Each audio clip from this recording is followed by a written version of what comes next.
അസ്സലാമു അലൈക്കും വറഹ്മത്തുള്ളാഹി വബറകാതുഹു. ഇലക്ഷൻ ഫലം ഒരു വിശ്വാസിയുടെ സമീപനം എങ്ങനെയായിരിക്കണം എന്നുള്ളതാണ് നമ്മൾ ഇന്ന് ഇവിടെ ചർച്ച ചെയ്യുന്നത്. രാഷ്ട്രീയത്തിനപ്പുറം ഇസ്ലാം പഠിപ്പിക്കുന്ന ഒരു സ്വഭാവ മഹിമ നമ്മളിൽ ഉണ്ടാവേണ്ടതുണ്ട്.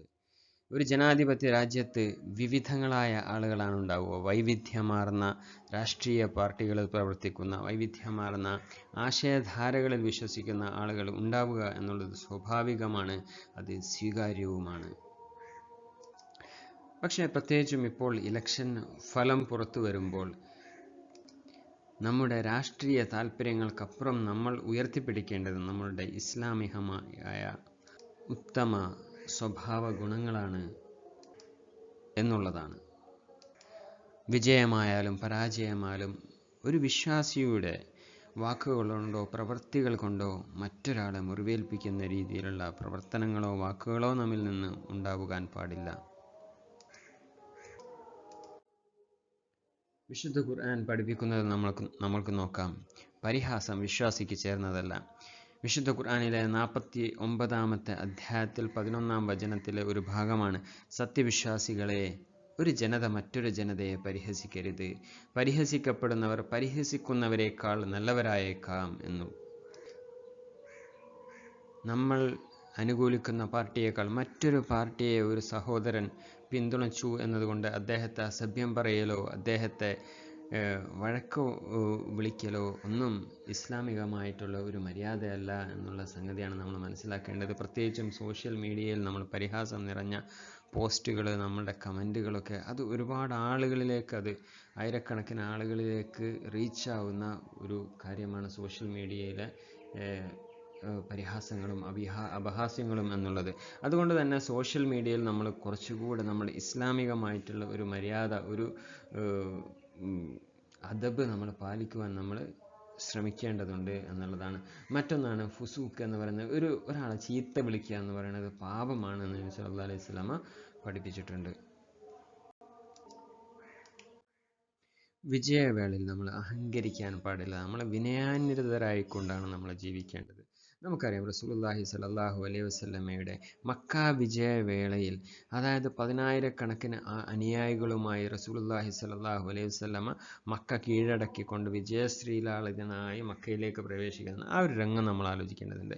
ആ സമയത്ത് ഒട്ടകപ്പുറത്ത് വിനയാന്വിതനായി കുനിഞ്ഞുകൊണ്ടാണ് അള്ളാഹു സുബ്ഹാനഹു വ തആലയുടെ പ്രവാചകൻ സ്വല്ലല്ലാഹു അലൈഹി വസല്ലമ മക്കയിലേക്ക് പ്രവേശിച്ചിട്ടുള്ളത്.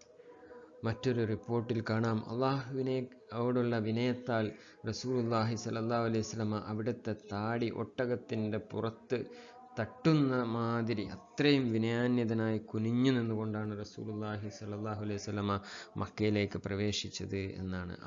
അത്രയും വലിയൊരു വിജയവേളയിലും വിനയാന്വിതനായിക്കൊണ്ടാണ് റസൂലുള്ളാഹി സ്വല്ലല്ലാഹു അലൈഹി വസല്ലമ നമുക്ക് കാണിച്ചു തന്ന മാതൃക എന്ന് പറയുന്നത്. നമ്മുടെ നാവുകൊണ്ട് മറ്റൊരു സഹോദരൻ്റെ മനസ്സ് വേദനിക്കുന്നത് അള്ളാഹുവിന് ഏറ്റവും ഇഷ്ടമില്ലാത്ത കാര്യമാണെന്ന് റസൂലുള്ളാഹി സ്വല്ലല്ലാഹു അലൈഹി വസല്ലമ പഠിപ്പിച്ചിട്ടുണ്ട്. രാഷ്ട്രീയ വിജയം ആഘോഷിക്കാൻ വേണ്ടി അസഭ്യവാക്കുകളോ ട്രോളുകളോ ഉപയോഗിക്കുന്ന ഓരോ നിമിഷവും നാം ഓർക്കേണ്ടത് ഈ ഒരു ഓർമ്മപ്പെടുത്തലാണ്. മറ്റൊരു കാര്യമാണ് നമ്മുടെ ആഖിറത്ത് നശിപ്പിക്കരുത് എന്നുള്ളത്. നമ്മളുടെ ആഖിറത്തിൽ നമ്മൾ ഒരുപാട് സൽക്കർമ്മങ്ങളുമായി പോയിട്ടുണ്ടാവും. നമ്മുടെ നമസ്കാരങ്ങൾ, നമ്മളുടെ സകാത്തുകൾ, നമ്മളുടെ സ്വതക്കകളൊക്കെ ആയിട്ട് നമ്മൾ പോയിട്ടുണ്ടാവും. നമ്മൾ ഒരുപാട് സൽക്കർമ്മങ്ങൾ ചെയ്തിട്ടുണ്ടാവും. പക്ഷേ നമ്മൾ ഈ ഒരു വേളയിൽ നമ്മൾ ഒരുപാട് ആളുകളെ തെറി പറഞ്ഞിട്ടുണ്ടാവും, നമ്മൾ ഒരുപാട് ആളുകളെ പരിഹസിച്ചിട്ടുണ്ടാവും. നമ്മളുടെ സൽക്കർമ്മങ്ങളൊക്കെ അവർക്ക് കൊടുത്ത് നമ്മൾ പാപ്പരായി പോകുന്ന, മുഫ്ലിസായി പോകുന്ന ഒരു അവസ്ഥയിലേക്ക് നമ്മൾ മാറും എന്നുള്ളതാണ്. അപ്പോൾ അതുകൊണ്ട് ആ ഒരു സൂക്ഷ്മത അതുകൂടെ നമ്മളുടെ ഓർമ്മയിൽ ഉണ്ടാവേണ്ടതാണ്. ഇവിടെയും സോഷ്യൽ മീഡിയയിലെ ഒരു സൂക്ഷ്മത നമ്മൾ കുറച്ചുകൂടെ പാലിക്കണമെന്ന് ഒന്നുകൂടെ ഊന്നി പറയുകയാണ്. നമ്മുടെ സൗഹൃദങ്ങൾ എന്ന് പറയുന്നത് അത് രാഷ്ട്രീയത്തിനും മുകളിലാണ്. തെരഞ്ഞെടുപ്പ് ഒരു ദിവസം കൊണ്ട് കഴിയും, പക്ഷേ സാഹോദര്യം മരണം വരെ നിലനിൽക്കേണ്ടതാണ്. ഒരു ഇലക്ഷൻ ഫലത്തിന് വേണ്ടി ആജീവനാന്ത ബന്ധം നമ്മൾ ത്യജിക്കാൻ പാടില്ല. അതേപോലെ തന്നെയാണ് കുടുംബബന്ധം എന്ന് പറയുന്നത്. നമ്മളുടെ കുടുംബങ്ങളിലും നമ്മളുടെ ജ്യേഷ്ഠാനുജന്മാർ വിവിധ രാഷ്ട്രീയ പാർട്ടികളിലൊക്കെ ഉള്ള ആളുകളായിരിക്കും. പക്ഷേ ഒരു രാഷ്ട്രീയത്തിൻ്റെ പേരിൽ അങ്ങോട്ടും ഇങ്ങോട്ടും തെറി പറഞ്ഞതുകൊണ്ടോ അല്ലെങ്കിൽ അസഭ്യം പറഞ്ഞതുകൊണ്ടോ എന്ത് ചെയ്യാൻ പാടില്ല, നമ്മളുടെ കുടുംബ ബന്ധങ്ങൾ തകരാതിരിക്കാൻ നമ്മൾ ശ്രമിക്കണം.